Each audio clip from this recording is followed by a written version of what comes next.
Hello, this is Melissa from Buckeye Girls Reason Thing. This is Celebrating Freedom. Our hosts are Deborah Cabasas Home Living and Grace Life DIY Home Decor. All other co-hosts will be in my description box.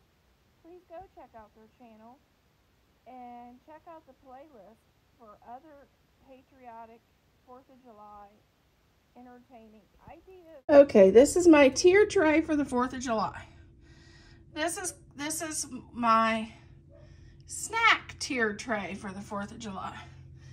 And I'm going to give you some ideas of how you could set this up for a party, especially when it's hot.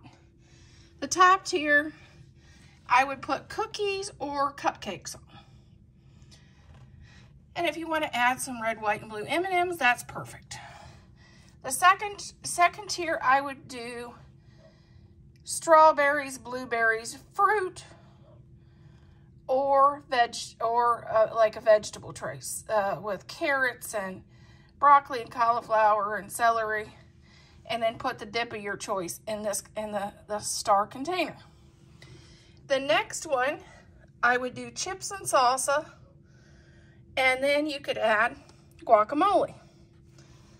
But I would try to stick with all those items that were in the 4th of July theme, of course.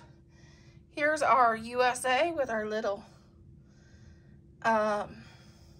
gnome, and he was from Temu. These stars, they were from Amazon, and they'll be great for charcuterie boards. And this container, this is Gatorade. And it says, you're one in a melon, which all my subscribers and friends here on YouTube is one in a melon.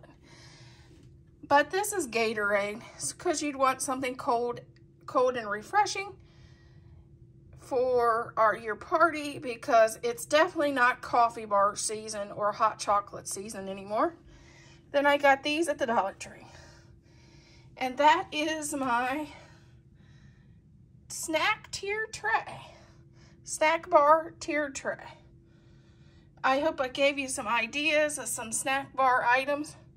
Tell me in the comments, what kind of snack things do you like on your snack bar in the summertime?